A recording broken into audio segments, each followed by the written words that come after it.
करना है। हम साना साना हाथ जोड़ के आगे की रीडिंग करने वाले हैं।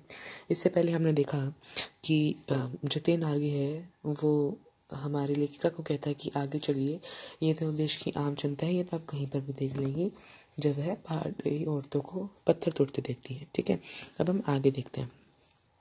आगे क्या है? हम लगातार ऊंचाइयों पर चढ़ते जा रहे थे। जितेन बता रहा था कि अब हम हर मोड़ पर हेयर पिन बेंड लेंगे और तेजी से ऊंचाई पर चढ़ते रहेंगे। हेयर पिन बेंड से ठीक पहले एक पड़ाव पर देखा कि 7-8 वर्ष की उम्र के ढेर सारे पहाड़ी बच्चे जो थे वो स्कूल से लौट रहे थे और हमसे लिफ्ट मांग रहे थे। ठीक है,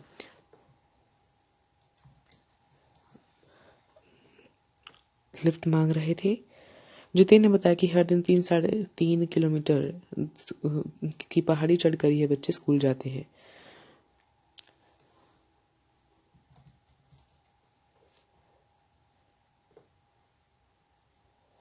तो क्या स्कूली बस नहीं है? मणि के पूछने पर जितेन हंस पड़ा। मैडम, ये मैदानी इलाका नहीं है। यह मैदान की तरह आपको कोई चिकना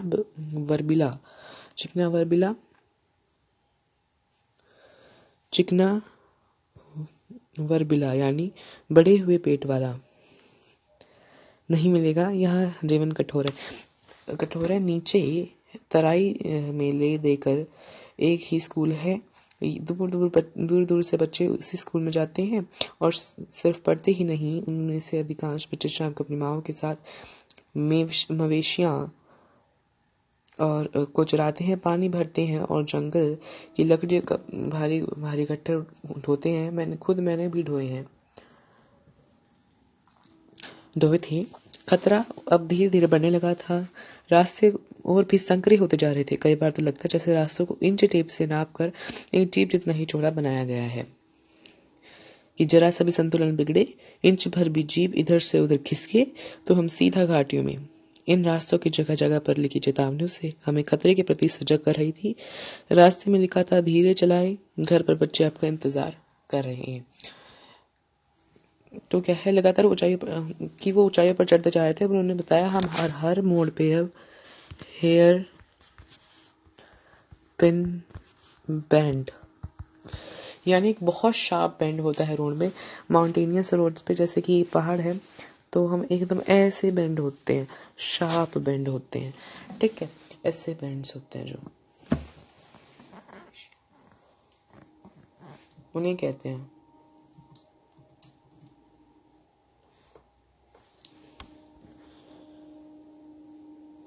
ठीक है, और यहाँ पर फिर उन्होंने बच्चे देखे, 7-8 साल के बच्चे।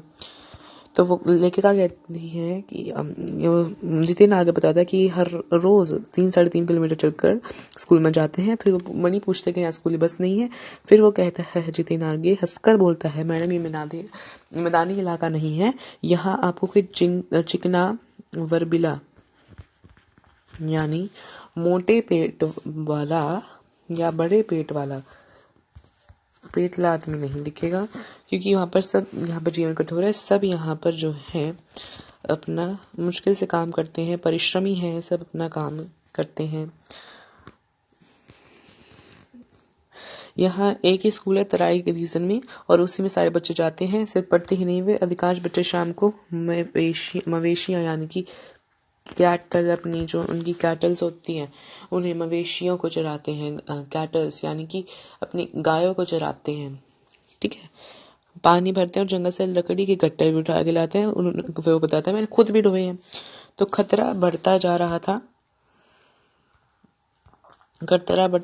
था और जो है रास्ते और भी संकरे होते जा रहे थे। कहीं कहीं तो ऐसा लगता था उन्हें कि जैसे इंच टेप से नाप कर ही जो है ये बनाए गए हैं रास्ते, की जरा सा भी संतुलन बिगड़े जीप का और सीधा और नीचे गिर जाए।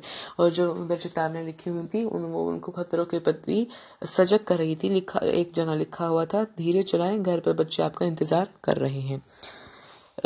थोड़ा और आगे बढ़े कि फिर एक चेतावनी, we care, men eater around. हाँ, पर हमें नक्श पक्षी नहीं, दूर मीन, ओके, वी केयर, ये क्या हुआ है, मैन ईटर अराउंड, कि यहाँ पर आदमियों को खाने वाले जानवर हैं, मैन ईटर्स हैं यहाँ पर, मैन ईटर्स अराउंड, पर उन्हें कहीं भी नर बख्श यानी कि इंसानों को खाने वाला जानवर नहीं दिखा। उन्हें दूध देने वाले याक दिखे। याक आपने देखे होंगे जिनके काले काले घने घने बाल होते हैं और पहाड़ों की गिरती बर्फ से प्राकृतिक ढंग से रक्षा के लिए उनके घने बाल होते हैं, उन्हें याक कहते हैं। सूरज ढलने लगा था। हमने देखा कि कुछ पहाड़ी औरतें गायों को चराकर वापस लौट रही थी। कुछ सिर पर लकड़ियों के भारी भरकम गट्ठर थे। ऊपर आसमान फिर धुंध से बादलों से घिर गया था। उत्तरी संध्या में जीप अब चाय के बागानों से गुजर रही थी। फिर एक दृश्य ने खींचा। नीचे चाय के हरे भरे बागानों में कई युवतियां बोकू पहने, बोकू बोकू एक सिक्किमी ड्रेस है, सिक्किमी परिधान, यानी उनकी जो ट्रेडिशनल ड्रेस है बोकू है औरतों की, ये उनकी परिधान है। चाय की पत्तियों को तोड़ रही थी। नदी की तरह उफान उनका यौवन, श्रम दमकता गुलाबी चेहरा, और एक युवती के चटक लाल रंग का बोकू पहन रखा था। सघन हरियाली के बीच चटक लाल रंग डूबते सूरज के स्वर्णिम और सात्विक आभा में कुछ इस कदर इंद्रधनुषी छटा बिखोर रहा था कि मंत्रमुग्ध सी मैं चीख पड़ी, इतना सौंदर्य मेरे लिए असह्य है। तो क्या है, अब सूरज ढलने लगा था। उन्होंने क्या देखा, जो पहाड़ी औरतें थी वो अपनी गाय चराकर वापस लौट रही थी। ठीक है, फिर जब और उनके सर पर भारी भरकम गट्ठर, लकड़ियों के गट्ठर भी थे और आसमान में दोबारा धुंध छा गई थी। अब उनकी जो जीप थी वो संध्या हो चुकी थी, तो उनकी जीप एक हरे भरे चाय के बागानों से गुजर रही थी। वहां पर युवतियां जो थी वो सिक्किमी परिधान बोकू पहनी हुई थी और चाय की पत्तियों को तोड़ रही थी। नदी ही की तरह उफान लेता उनका यौवन, यानी उनका यौवन का बताया गया है कि वो युवतियां थी, उनका यौवन यानी जवान औरतें थी वो, और श्रम से दमकता गुलाबी चेहरा, उनका गुलाबी चेहरे पर गुलाबी रंग था उनके चेहरे पर, गुलाबी टच था, जैसे ब्लश लगा लेता तो उस टाइप से कह सकते हैं। और एक युवती ने चटक लाल रंग की जो है बोकू पहन रखी थी और उस सघन हरियाली के बीच में चटक लाल रंग डूबते सूरज को और उसको बहुत ब्यूटीफुल स्वर्णिम आभा वगैरह अच्छी तरह दे रखा था, सात्विक आभा दे रखा था कि इंद्रधनुषी छठा बगे रहा था। और वह चीख पड़ी मंत्रमुग्ध सी वो कि मैं इतना सौंदर्य नहीं सह सकती। ठीक है, युमतांग पहुंचने के लिए हमें याद भर लायुंग में पड़ाव लेना पड़ा। गगनचुंबी पहाड़ों के तल में सांस लेती एक नन्ही सी शांत बस्ती लायुंग। थोड़ी सारी दौड़ धूप से दूर जिंदगी वहां निश्चिंत सो रही थी। तो उन्हें युमथांग पहुंचना था तो उन्हें लायुंग में एक पड़ाव लेना पड़ा और वह एक शांत सी नन्ही सी बस्ती थी और वो बिल्कुल निश्चिंत था, वहां पर कोई भाग दौड़ नहीं थी। उसी लायुंग में हम ठहरे थे, तिस्ता के तीर पर बसे लकड़ी के एक छोटे से घर में, मतलब एक कॉटेज में रुके हुए थे। ठीक है, उन्होंने कहा है लकड़ी के एक छोटे से घर में मुंह हाथ धोकर तुरंत तिस्ता नदी के किनारे बिखरे पत्थरों पर मैं बैठ गई थी। सामने बहुत ऊपर से बहता झरना, नीचे कल कल बहती तिस्ता नदी मिल रहा था। तो जैसे ऐसे तिस्ता नदी बह रही थी तो ऊपर से झरना आ रहा था, तो वो तिस्ता नदी में मिल रहा था। ठीक है, ऊपर से क्या दिया गया है,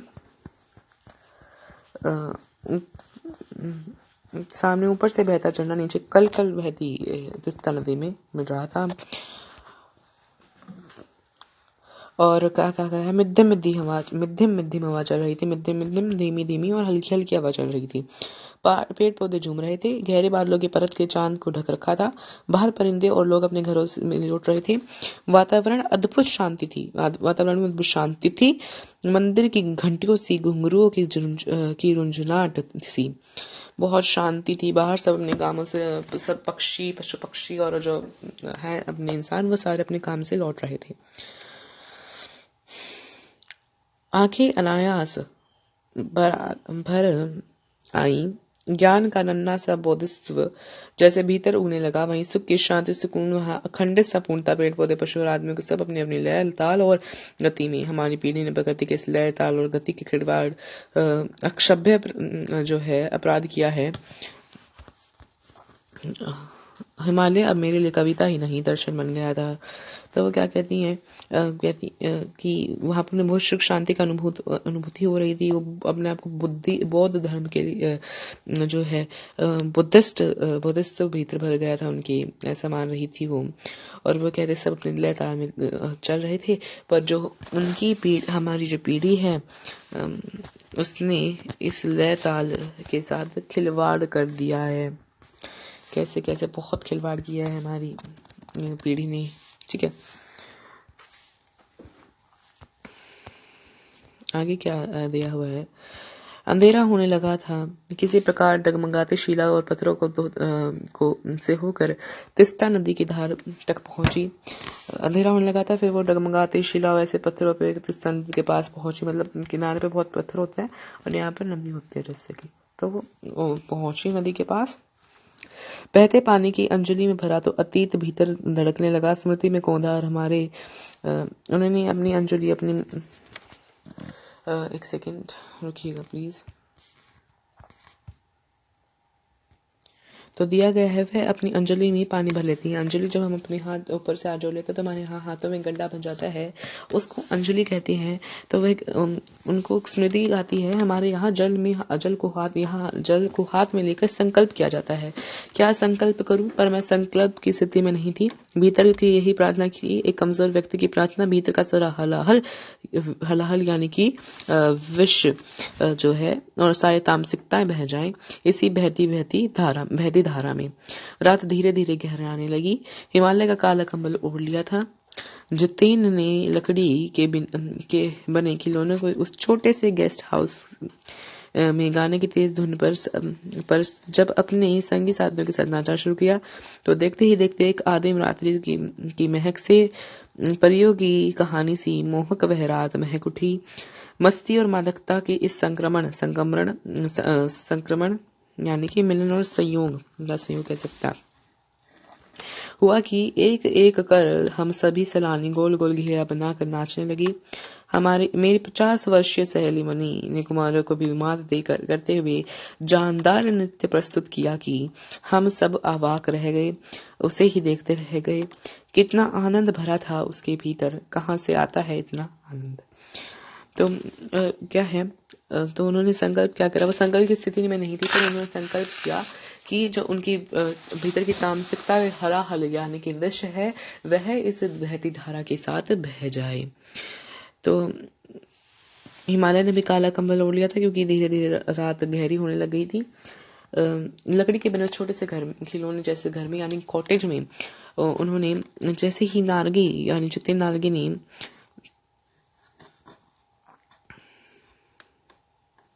जो गाने की तेज धुन सुनी तो सभी संग के साथियों के साथ नाचना शुरू कर दिया था।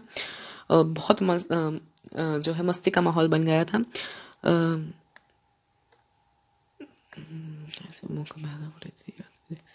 जो वो आदिम रात थी बिल्कुल शांत जो रात्रि थी वो महक उठी थी एकदम, आपकी जो कह सकते हैं आप एक तरह से। उनकी जो सहेली है उनकी उम्र बताई गई है, उनकी सहेली 50 वर्ष की थी। 50 वर्ष की जो है उनकी सहेली थी, वो जिसका नाम मणि था। वो जो बाकी जो युवतियां थी उनको भी नाच में मात दे रही थी। उन्होंने इतना जानदार जो है नृत्य प्रस्तुत किया। अब वह कहती है कि उनके अंदर इतना आनंद कहाँ से आता है। लायूं की सुबह बेहद शांत सुरम्य, तिस्ता नदी की शांत धारा के समान ही कलकल बहती हुई। अधिकतर लोग की जीविका का साधन पहाड़ी आलू, धान की खेती और दारू का व्यापार था। सुबह मैं अकेले ही टहलने निकल गई थी। मैंने उम्मीद की थी कि यहाँ बर्फ मिलेगी, पर अप्रैल के शुरुआती महीने में यहाँ बर्फ का एक कतरा भी नहीं। यदि भी हम सी लेवल से 14,000 फीट की ऊंचाई पर थे और मैं बर्फ देखने के लिए बेचैन थी। हम मैदानों से आए लोगों के लिए बर्फ से ढके पहाड़ किसी जन्नत से कम नहीं होते। तो वह लायूं की सुबह को बिल्कुल शांत और सुरम्य बताती हैं। और तिस्ता नदी की शांत धारा कल के समान ही जो कल बह रही थी, अधिकतर लोगों की जो जीविका का साधन होता है, आजीविका का साधन वहाँ पर आलू होते हैं। आलू बताया गया है यहाँ पर, पहाड़ी आलू, धान की खेती और दारू का व्यापार होता है। वह सुबह अकेली ही टहलने निकल गई थी। उसने सोचा था कि यहाँ पर बर्फ मिलेगी, पर वो अप्रैल का शुरुआती महीना था, वहां पर बर्फ नहीं मिलेगी। अप्रैल में बर्फ नहीं गिरती है, पर उन्होंने बिल्कुल सोचा था हाँ बर्फ मिलेगी, वह नहीं मिली। एक कतरा भी नहीं मिला। वह सी लेवल से 14,000 फीट की ऊंचाई पर थे। सी लेवल यानी कि स्तर, सी स्तर से वह 14,000 की फीट की ऊंचाई पर थी। बर्फ देखने के लिए बहुत बेचैन थी। जैसे कि हम जो बताया भी गया है, हम जो समतल भूमि से आते हैं, यानी हम जो मैदान से आते हैं, इंसान मतलब आदमी वगैरह जो आते हैं, लोगों के लिए जो बर्फ होती है ना, वो किसी जन्नत से कम नहीं होती है बिल्कुल भी। हमारे बर्फ बिल्कुल जन्नत ही होती है। हम सोचते हैं बर्फ जन्नत है ना, बर्फ वाली जगह है, ठीक है। हम भी जो जैसे जाते थे तो शिमला के लिए ही सोचते हैं कि शिमला जाएंगे, जन्नत तो जन्नत है। ऐसे यहाँ पर एक घूमते सीखे हुए नवयुवक ने, उन्होंने क्या बताया कि प्रदूषण के चलते जो स्नोफॉल है वो लगातार कम होती जा रही है, पर यदि मैं कटाव चली जाऊं तो मुझे शर्तिया बर्फ मिल जाएगी। कटाव यानी भारत का स्विट्जरलैंड। कटाव जो भी अभी तक टूरिस्ट स्पॉट नहीं बनने के कारण सुर्खियों में नहीं आया था, अपने प्राकृतिक स्वरूप में था। कटाव जो लायुंग से 500 फीट ऊंचाई पर था और करीब 2 घंटे का सफर था। वही नवयुवक मुझसे बतिया रहा था कि मैं उसकी घरवाली अपने छोटे से लकड़ी के घर में के बाहर मैं उत्सुकता पूर्वक देख रही थी, और तभी गाय ने आकर बाहर थैले में रखा उसका मुंह गुड़प गुड़प कर लिया था। मीठी झिड़कियां देकर उसने गाय को भगा दिया। उम्मीद, आवेश और उत्तेजना के साथ अब हमारा सफर कटाव की ओर। कटाव का रास्ता और खतरनाक था और उस पर धुंध और बारिश। तो अब क्या है, वहां पर एक जो है युवक घूम रहा था। उसने बताया, किसको बताया, लेखिका को बताया, नवयुवक ने, कि जो प्रदूषण हो उसके चलते जो है स्नोफॉल जो है लगातार कम होता जा रहा है। उसके चलते स्नोफॉल लगातार कम होता जा रहा है। और पर वो कहता है अगर आप कटाव चले जाओ तो आपको शर्त लगाकर आपको बर्फ मिल जाएगी। कटाव को भारत का स्विट्जरलैंड कहा जाता है, जो कि टूरिस्ट स्पॉट नहीं बना था, इसलिए वो सुर्खियों में नहीं आया था, सुर्खियों में चर्चा में नहीं आया था। वह अपने प्राकृतिक स्वरूप में ही था। वह लायुंग से 500 फीट ऊंचाई पर था, यानी कि उसकी टोटल सी लेवल से क्या ऊंचाई होगी, 14,500 फीट, इतनी उसकी ऊंचाई हो गई थी। और लायुंग से उसका करीब 2 घंटे का सफर था। जब वह नवयुवक उससे बतला रहा था, किसे लेखिका यानी कि मधु कांकरिया से बतला रहा था, तब उसकी जो घर वाली थी वह अपने घर के बाहर उनको उत्सुकता पूर्वक देख रही थी। तभी एक गाय आती है और उनका जमा हुआ था, उनका जो खाना होता था उससे गुड़प गुड़प करके निकल लिया है, तो निकल लिया, और तभी उसने मीठी झिड़कियां देते हुए गाय को भगा दिया। उम्मीद और आवेश और उत्तेजना का सफर अब उनका सफर अब कटाव की ओर था, पर कटाव का रास्ता और भी खतरनाक था, क्योंकि खतरनाक था और उस पर धुंध और बारिश भी थी। जितेन लगभग अंदाज से गाड़ी चला रहा था। पहाड़, पेड़ और आकाश, घाटियों, सब पर बादलों का परत, सब कुछ बादल में। बादलों को चीर कर निकलती हमारी जीप। खतरनाक रास्तों के एहसास ने हमें मौन कर दिया था। उस पर बारिश, एक चूक और सब खल्लास। सांस रोके हम धुंध और फिसलन के भरे रास्तों के संभल कर आगे बढ़ती जीप को देख रहे थे। हमारी सांस लेने की आवाजों के सिवाय आसपास जीवन का कोई पता नहीं था। फिर नजर पड़ी बड़े बड़े शब्दों पर लिखी चेतावनी, if you are married divorce speed. थोड़ी ही देर आगे बढ़ेगी एक चेतावनी, दुर्घटना से देर भली सावधानी से मौत टली। करीब आधे रास्ते बाद धुंध छटी और साथ ही सृष्टि और हमारे बीच फैला सन्नाटा भी हटा। नागे उत्साहित होकर कहने लगा, कटाव यानी हिंदुस्तान का स्विट्जरलैंड। मेरी सहेली मनी स्विट्जरलैंड घूम कर आई थी। उसने तुरंत प्रतिवाद किया, नहीं, स्विट्जरलैंड भी इतनी ऊंचाई पर नहीं है और ना ही इतना सुंदर। तो वह अंदाज से ही जितेन जो है गाड़ी चला रहा था। सब पर बादलों की परत थी, घाटियां हो चाहे आकाश हो चाहे पेड़ या पौधे हों, सब कुछ बादलमय हो चुका था। बादलों को चीर कर जीप निकल रही थी और खतरनाक रास्तों पर उन सब मौन हो गए थे, कोई कुछ नहीं बोल रहा था, क्योंकि ऐसा जब सीन आ जाता है जब कोई नहीं बोलता है। आप जैसे सफर भी करते होंगे तो आपने नोटिस भी किया होगा। और ऊपर से बारिश भी थी, जैसा कि बताया गया है पहले ही। एक चूक और सब खलास, यानी कि थोड़ी सी चूक होते ही उनका एक्सीडेंट और नीचे सीधा पाताल प्रवेश कर जाते। सांस रोकी और दूर फिसलन की समझ समझ कर आगे बढ़ रही थी। सांस लेने की आवाजों के सिवा उन्हें कोई आवाज नहीं आ रही थी। आगे आसपास कोई जीवन का पता नहीं था और हर जगह चेतावनी लिखी थी, जैसा कि if you are married divorce speed, अगर आप मैरिड हो तो स्पीड से डाइवोर्स करो भाई। और थोड़ी देर ही आगे लिखा था, दुर्घटना से देर भरी सावधानी से मोड़तली। और करीब आधी रात से बाद धुन छटी उनकी, और उनके बीच जो सृष्टि और उनके बीच जो सन्नाटा फैला था वो भी हटा। और नारगिनी उत्साहित होकर कहा, कटाओ हिंदुस्तान का स्विट्जरलैंड। और यहाँ पे बताया गया कि जो मनी जो 50 वर्षीय थी वह स्विट्जरलैंड घूमकर आई थी। उसने तुरंत ही प्रतिवाद करा। उसने तुरंत ही मतलब उसका आंसर दिया कि स्विट्जरलैंड भी इतनी ऊंचाई पर नहीं है और ना ही इतना खूबसूरत है। हम कटाव से करीब आ रहे थे, क्योंकि दूर से ही बर्फ के पहाड़ों दिखने लगे थे। आसपास जो पर्वत थे वे आधे हरे काले दिख रहे थे। लग रहा था जैसे किसी ने इन पे पहाड़ों पर पाउडर छिड़क दिया है। कहीं पाउडर बची रह गई हो तो कहीं धूप से बह गई है। नारगिनी ने उत्तेजित होकर कहा, देखिए एकदम ताजा बर्फ है, लगता है रात में ही गिरी है यह बर्फ। थोड़ा और आगे बढ़ने पर हमें पूरी तरह बर्फ से ढके पहाड़ दिख रहे थे, साबुन की झाग की तरह गिरे बर्फ। और मैं जीप की खिड़की से मुंडी निकाल कर दूर तक देख रही थी, जैसे चांदी चमकते पहाड़। एकाएक जितेन ने पूछा, कैसा लग रहा है? मैं जवाब दिया, राम रोजो यानी अच्छा है। तो एक मिनट में पानी पी लेता हूँ प्लीज। तो क्या कहा गया है कि अब कटाव करीब आ रही थी, क्योंकि उन्हें बर्फ पर पहाड़ दिखाई दे रहे थे, हरे काले पहाड़ दिख रहे थे उन्हें। कहीं ऐसा लग रहा था जैसे कहीं किसी ने पहाड़ों पर पाउडर छिड़क रहा हो, कहीं बची रह गई है तो कहीं धूप में बह गई है। और नारगे ने बताया कि यह ताज़ी बर्फ है, क्योंकि लगता है रात में ही गिरी है यह बर्फ। और कहीं जो है साबुन के झाग की तरह और गिरी हुई थी बर्फ। कहीं वह मुंडी बाहर निकाल कर देख रही थी तो उन्हें चांदी की तरह चमकती हुई बर्फ दिख रही थी। जितेन जो है वो बार बार पूछ रहा था कैसा लग रहा है, तो मैंने जवाब दिया, यानी कि मधुर जी ने जवाब दिया, राम रोजो अच्छा है, ठीक है। वह उछल पड़ा, अरे यह नेपाली बोलना कहाँ से सीखा? अपनी भाषा के गर्व से उसकी आंखें चमक उठी और चेहरा इतराने लगा। और तभी किसी ने चमत्कार की तरह हल्की हल्की बर्फ एकदम महीन महीन मोती की तरह गिरने लगी। त्रिमो माया सेंधे मलाई स्ताउंच, तुम्हारा प्यार मुझे सदैव रुलाता है। चूहों और बिखरी यह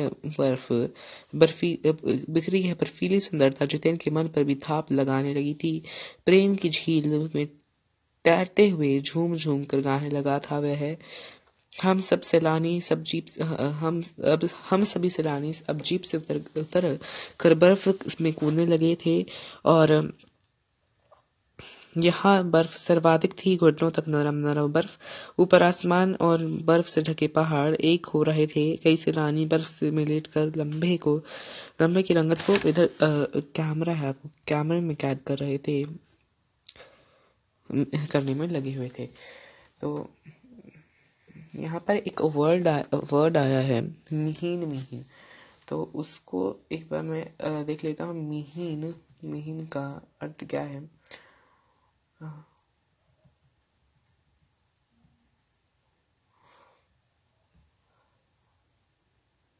ओके, ठीक है। तो जब उन्होंने कहा राम रोजो, तो जो है जितेन वो उससे पूछता है आपको नेपाली कहाँ से सीखी, और वो अपनी जो भाषा है, मतलब अपनी भाषा सुनते हैं तो हमारे आंखों में अलग सा ही गर्व होता है। तो वही गर्व उनकी आंखों में था। फिर एकदम हल्की हल्की बर्फ गिरने लगी, महीन बिल्कुल बारीक मोती की तरह, बहुत पतला, कोमल या झीना या मंद कह सकते हैं आप। त्रिमरु माया सेंधी मैं सताऊं क्या, तुम्हारा प्यार मुझे सदैव ही सताता है। और चारों ओर बर्फ ही बर्फ थी। जितेन का मन थाप लगाने लगी थी। प्रेम की झील में तैरते हुए झूम झूम के गाने लगा था वह। यही गाना वह बिल्कुल गाने लगा था। और यही गाना किसने गाया? त्रिमरु माया सेंधी मलाई सताऊं तुम्हारी याद मुझे हमेशा सताती है। कौन गाता है ये? जितेन नारगी गाता है, ठीक है। हम सब सैलानी अब जीप से उतरकर सब चले गए थे। सब यहाँ पे सर्वाधिक बर्फ थी, घुटनों तक नरम नरम बर्फ थी, और कुछ जो सैलानी थे वो बर्फ में लेटकर अपने इस पल को कैमरे में कैद कर रहे थे। ठीक है, अब आ जाते हैं, 3 पेज रह गए, फटाफट इस चैप्टर को पूरा कर लेते हैं। मेरे पावे इन पाव झन झन करने लग रहे थे और पर मन वृंदावन हो रहा था। भीतर जैसे देवता जाग गए थे। ख्वाहिश हुई थी कि मैं बर्फ में लेट कर उस बर्फीली जन्नत को जी भर कर देखूं, पर मेरे पास बर्फ पहनने वाले लंबे लंबे जूते नहीं थे। मैंने चाहा कि किराए पर ले लूं, पर कटाव में युमथांग और झांगों की लेक की तरह टूरिस्ट स्पॉट यानी कि भ्रमण स्थल नहीं था। यह नियम है, इस कारण यहाँ झांगों की तरह दुनिया भर के तो क्या एक भी दुकान नहीं थी। तो पाव झनझन कर रहे थे, पाव दुख रहे थे, पर मन वृंदावन हुआ था। अंदर से बहुत खुशी हो रही थी। उन्होंने कहा कि मैं बर्फ में लेट जाऊं, तो अपने मतलब ख्वाहिश हुई कि मैं बर्फ में लेट कर अपनी इस बर्फीली जन्नत को जी भर कर देख लूं, पर उनके पास जो बूट्स होते हैं वह पहनने के लिए नहीं थे। उन्होंने सोचा कि वह किराए पर ले ले, पर उनको बाद में याद आया कि यहाँ पे तो कोई दुकान नहीं है, क्योंकि टूरिस्ट स्पॉट नहीं बाकी जगहों की तरह। यहाँ पर झांगू लेक की तरह दुनिया भर की क्या एक भी दुकान नहीं थी। धनाधन फोटो खिंचवाने के बजाय मैंने उन सारे परिदृश्य को अपने भीतर लगातार खींच रही थी, जैसे महानगर की डार्क रूम में इसे फिर देख सकूं। संपूर्णता के उन क्षणों में यह हिम शिखर मुझे मेरे आध्यात्मिक अतीत से जोड़ रहे थे। शायद ऐसे ही विभोर कर देने वाले दिव्यता के बीच हमारे ऋषि मुनियों ने वेदों की रचना की होगी। जीवन सत्यों की खोजा होगा, सर्वे भवन्तु सुखिनः का महामंत्र पाया होगा। अंतिम संपूर्णता का प्रतीक यह सौंदर्य ऐसा बड़ा बड़ा अपराधी से देख ले वे कुछ क्षणों के लिए सही करुणा का अवतार बुद्ध बन जाए।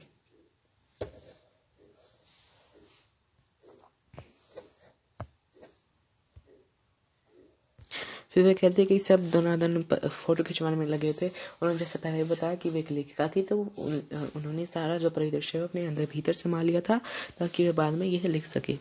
और उन संपूर्णता के क्षणों में वह बिल्कुल आध्यात्मिक से उन्हें जोड़ रहा था। शायद ऐसे ही वे कहती हैं, ऐसे ही दिव्यता के बीच जो हमारे ऋषि मुनि हैं उन्होंने वेदों की रचना की होगी।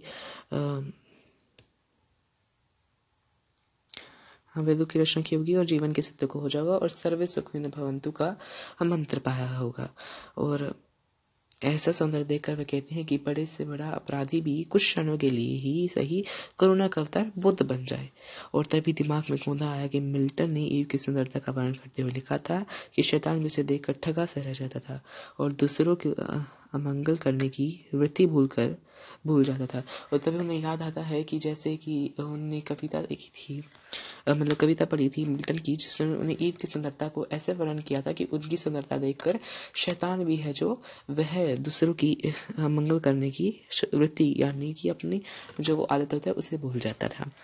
मणि ने पूछा, तब मैंने मणि से पूछा क्या उसने पढ़ी है मिल्टन की यह कविता, पर मणि उस समय किसी दूसरे के सवाल से जूझ रही थी। क्या दार्शनिकों की यह हिमशिखर जल स्तंभ है। पूरे एशिया का देखो कैसे प्रकृति भी कैसे नायाब ढंग से सारा इंतजाम करती है।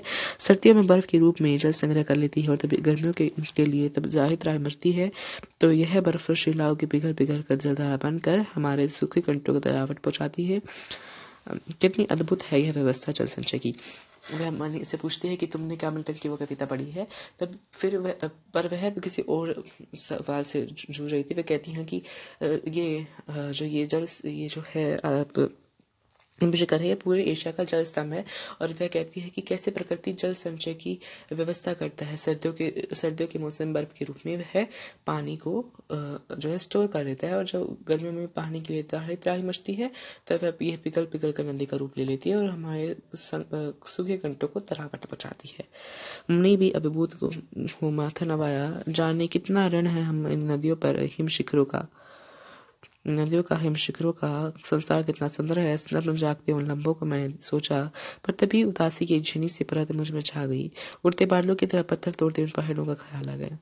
तो वह उनको जो है कहती है मणि कि हमारा कितना कर्ज है इन पहाड़ों पर,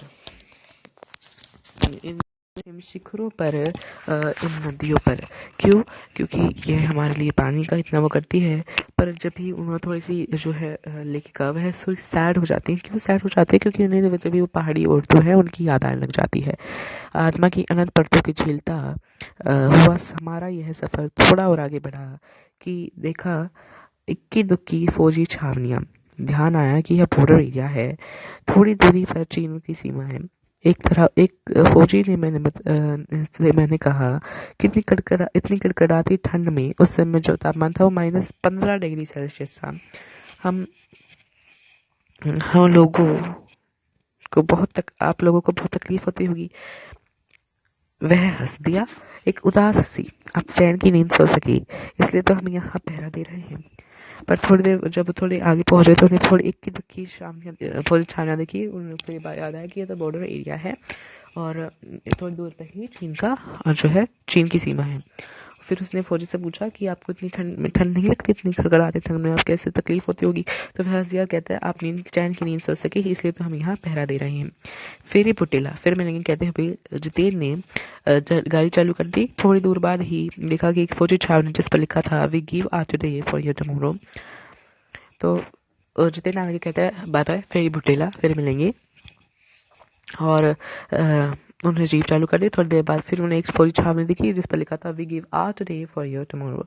हम अपना आज दे रहे हैं आपके कल के लिए। मन उदास हो गया, भीतर पिघलने लगा। महानगर में रहते हुए कभी ध्यान ही नहीं आया कि बर्फीले इलाकों में बैसाख के महीने में हम 5 मिनट के लिए ठिठुरने लग रहे हैं। तब हमारे जवान पोष और माघ के महीने में, जबकि सीधा पेट्रोल के सभी जाता है तैनात रहते हैं और जनसंकरी घुमावदार और खतरनाक रास्ते से गुजरने के लिए हम हमारे प्राण कांप उठते उन रास्ते बनाने में जाने कितने की जीवन अपनी मियाद से ही पूर्व खत्म हो चुके हैं। मेरे लिए यात्रा सचमुच ही एक खोज यात्रा थी। पूरा सफर चेतना और अंतरात्मा में हलचल मचाने वाला था।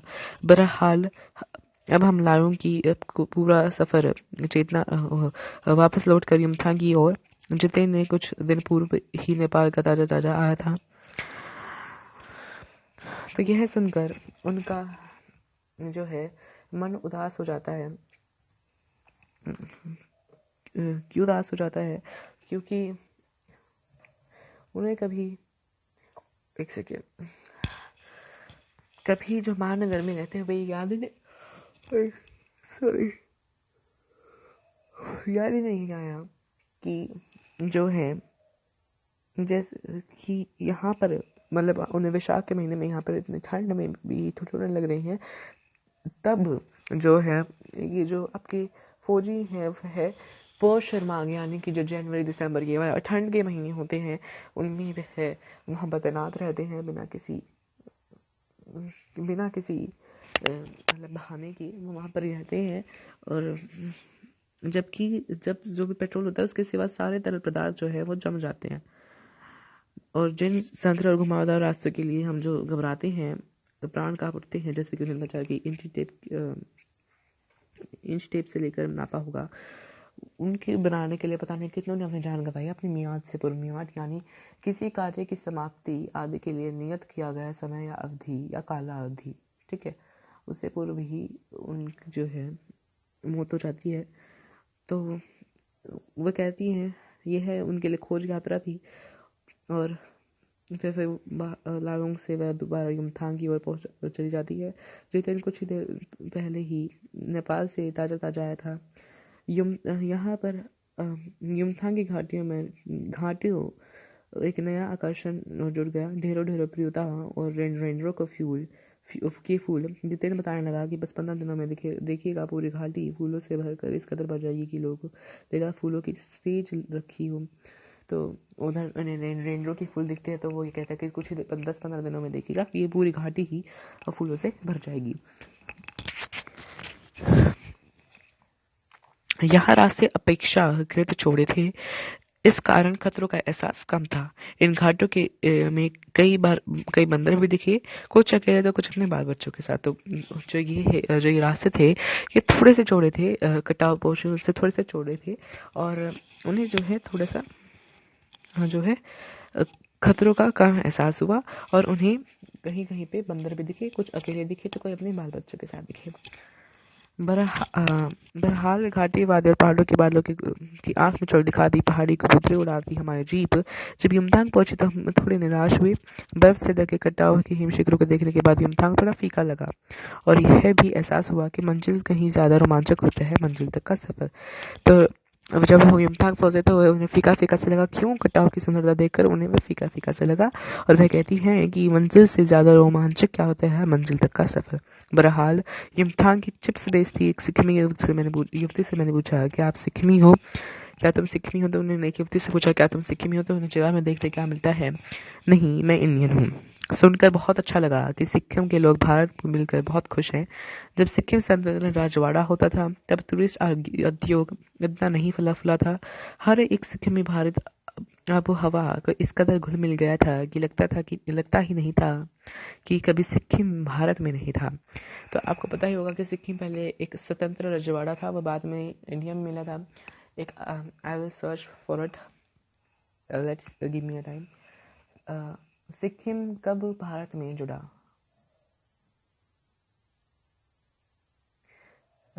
देखिए मैं आपको बता देता हूँ, सिक्किम को भारत का 22वां राज्य बनाने के लिए 23 अप्रैल 1975 को लोकसभा के संविधान संशोधन विधेयक को पेश किया गया था, जिसने 299-11 के मत को पास कर दिया था। 26 अप्रैल को यह बिल राज्यसभा में पास हुआ और 15 मई 1975 को राष्ट्रपति फखरुद्दीन अली अहमद ने बिल का हस्ताक्षर किए थे, यानी कि मई के महीने में 1975 में यह भारत में मिला था। जीप में बैठने को हुए कि एक पहाड़ी कुत्ते का रास्ता काट दिया। मनी ने बताया कि ये पहाड़ी कुत्ते हैं, ये भोगते नहीं है, सिर्फ चांदीनाथ में ही भोगते हैं। तो मनी ने बताया कि ये जो पहाड़ी कुत्ते होते हैं वो सिर्फ चांदीनाथ में ही भोगते हैं। क्या? विस्मय अविश्वास से मैं उसे सुनती रही। क्या समंदर की तरह कुत्ते को भी पूर्णिमा की चांदनी की कामना के ज्वार भाटा जगाती है? खैर, तो बस विस्मय के साथ आश्चर्य के साथ उसे सुनती रही कि समुद्र की तरह ज्वार भाटा यानी कि टाइड्स जो होती हैं उनकी तरह ही पूर्णिमा काम करता है कुत्तों को भी। लौटती यात्रा में जीप में भी जितेन हमें रकम तरह तरह की जानकारियां देता रहा। मैडम, यहाँ एक पत्थर है जिस पर गुरु नानक के फुटप्रिंट हैं। इसे कहते हैं कि यहाँ गुरु नानक की थाली से थोड़े चावल छिटक कर बाहर गिर गए थे। जिस जगह चावल छिटक गए थे वहाँ पर ही चावल की खेती होती है। तो ये बहुत इंपॉर्टेंट क्वेश्चन बन सकता है आपका, तो इस क्वेश्चन को याद रखना। और ये है गुरु नानक का पत्र, यहाँ पर गुरु नानक के फुटप्रिंट्स है। यहाँ गुरु नानक की कहते हैं यहाँ गुरु नानक की थाली में से फ्रेंच चावल छिटक गए थे और यहाँ पर ही चावल की खेती की जाती है। करीब 3-4 किलोमीटर बाद उसने फिर उंगली दिखाई। मैडम, ये खुदेम कहते हैं। यहाँ पूरा लगभग 1 किलोमीटर का एरिया है। यहाँ देवी देवता का निवास है। यहाँ गंदगी नहीं फैलेगा, वह मर जाएगा। देखो यहाँ पर 1 किलोमीटर का एरिया है खुदेम, जहाँ पर देवी देवताओं का निवास है। ठीक है, तो यहाँ पर जो गंदगी फैलाएगा मर जाएगा। तुम लोग पहाड़ों को गंदा नहीं करते हो, गंदगी नहीं फैलाते हो? उसने जीभ निकालते हुए कहा, नहीं मैडम, पहाड़ नदी झरने हम इनकी पूजा करते हैं, इन्हें गंदा करेंगे तो हम मर जाएंगे। तो तभी गैंगटॉक इतना सुंदर शहर है। मैंने कहा, तभी तो तुम्हारा शहर गैंगटॉक इतना सुंदर है। गैंगटॉक नहीं मैडम, गंगटॉक कहिए। इसका असली नाम गंगटॉक है। गंगटॉक का मतलब क्या होता है? पहाड़।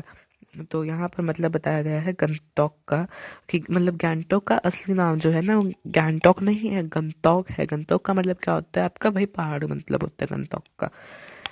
और पूछती फिर चालू हो गया, मैडम युमथांग से पहले टूरिस्ट स्पॉट नहीं था यहाँ, तो सिक्किम जब भारत में मिला था उसके कई वर्षों बाद भारतीय आर्मी के कप्तान शेखर दत्ता ने दिमाग लगाया कि सिर्फ फौजियों को रखकर क्या होगा, घाटा के बीच रास्ते निकालकर इसे टूरिस्ट स्पॉट बनाया जा सकता है।